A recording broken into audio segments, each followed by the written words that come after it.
Hey everybody, I'm Tasha with the Major Change Group, and y'all, today I want to talk about that top of the round video where she was talking about entrepreneurs that, let's say, it haven't been going how they wanted it to go, and she's saying it's time for you to get a 9 to 5.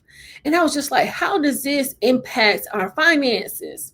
And so in this video, I wanted to talk about 3 ways that I think her video can impact our finances. Let's get into it. So, y'all, the first way I was thinking about this was because it's like, on the one hand, she was saying you trying to do this entrepreneur thing and it ain't working out. So it's like in my mind, it's like a lot of people were saying, well, was she talking to a family member or something like that? But we all know, let's say you have somebody that's coming to you asking you for money here, there. The last couple of months, you've been paying a electric bill or something, and you just like, look, I can't do this no more.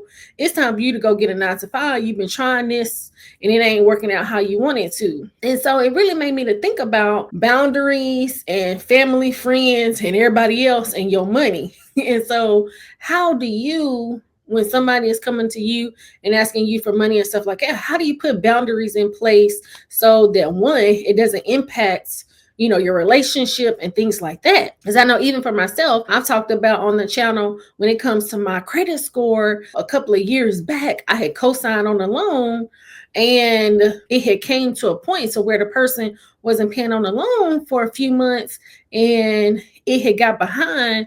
And so it had really impacted my credit score to where even now, even though my credit score is high, I have delinquencies on my credit report. So it's like these kind of things can really impact our finances. We want to make sure, how can we create boundaries when it comes to our friends, families, and other people that ask us for money? So like the first thing I was thinking was, one, do I make sure that I have my 4 walls covered so that if I am going to be helping somebody out, it's not going to impact me to where if I'm helping you out, then I'm going to be missing out on my bills and stuff like that.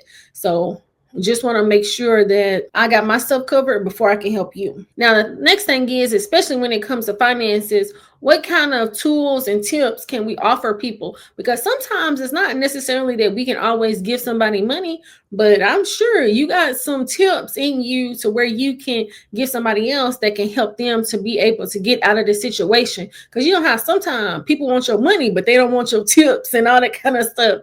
And so it has to be a little bit of a balance. And so we really just want to be able to communicate in a way to where, one, it's okay. I don't mind helping sometimes, but you know how you just don't want to be a stepping stool to where, you're getting used and things like that. So that's why I think that it's very important to, one, understand what our finances are, to where if we're helping out, it's not going to negatively impact us. But you'll have to let me know in the comments, how has this impacted you to where, maybe it created bad blood in between you and a friend, family member, or other people. How has that impacted you in the past? Now, the second way that I felt like this really could impact us is with the economy right now. It doesn't matter if you have a 9 to 5, if you are an entrepreneur, maybe you're looking for another job. With how everything is going on right now, really, you just don't know. So I know a lot of people were saying, well, she's telling entrepreneurs to go and get a 9 to 5. And, with the economy right now, they're stating that there are more people that are unemployed than there are new jobs that are getting posted every day. So it got me to thinking, on the one hand, no matter which area you find yourself, because I actually did a poll on my community tab asking, well, what's your current job status? Are you full-time? Are you an entrepreneur? Are you currently looking for a job, or are you unemployed?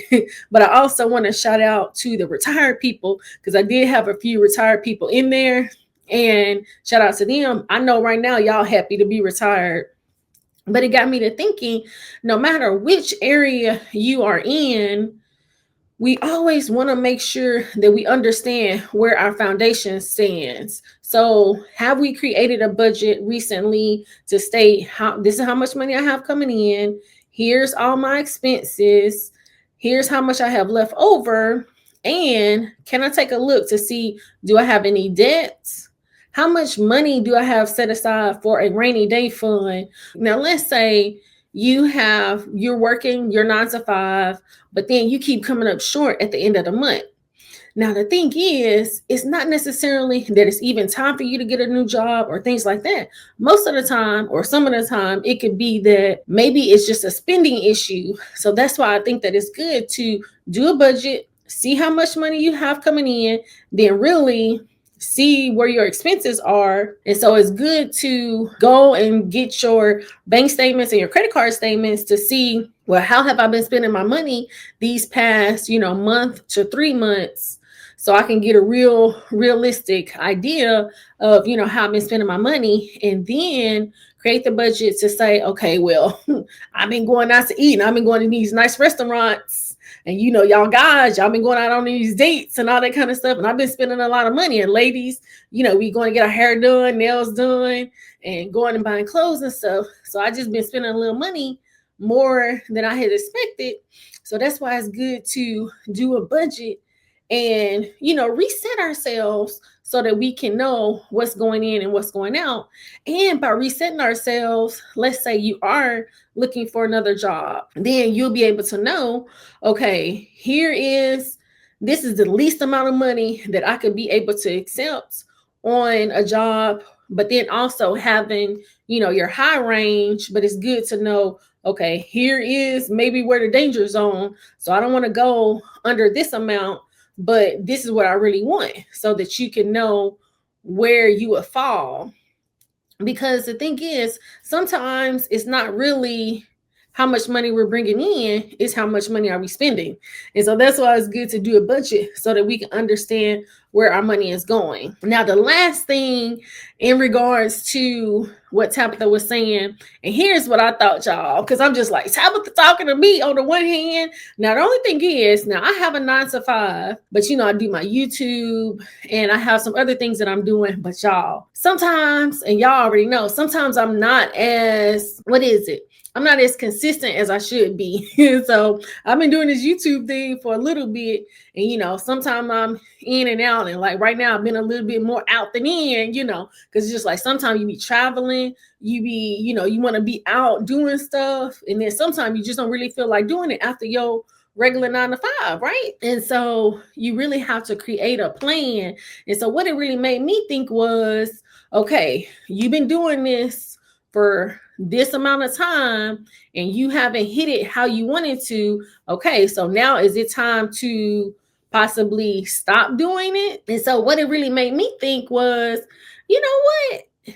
I really need to probably create systems or plans to be more consistent, because on the one hand, like I'm always thinking about video ideas and things like that, but sometimes it's just like either, I'm doing this or doing that. And, really it's all excuses. So it's just like, if you really want to do something, how can you create a plan to do it?